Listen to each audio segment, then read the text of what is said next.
High Riya. কি ব্যাপার রাজা, আজকে তোমার ফ্যাক্টরিতে ফাংশন আছে, তাই লেবারদের নিয়ে পার্টি দিচ্ছ? Yes, she is so intelligent. Shut up you rascal, মিথ্যে কথা বলার একটা সীমা আছে। Bloody liar. হ্যাঁ, আমি স্বীকার করছি আমি মিথ্যে কথা বলেছি, কিন্তু আমি যা কিছু মিথ্যে বলেছি শুধু তোমাকে পাওয়ার জন্য।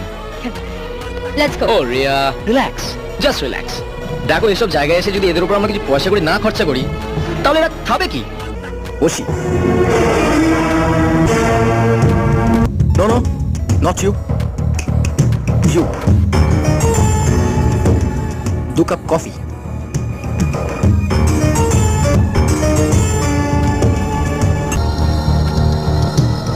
তোমার 5 স্টারের মালিক কি কাজ করছে দেখো। টিচার ফেলছিস কেন? কফির বিলের সাথে টিপসটা দিয়ে দেবো। যা, জুতো পরিষ্কার করতে পারবি?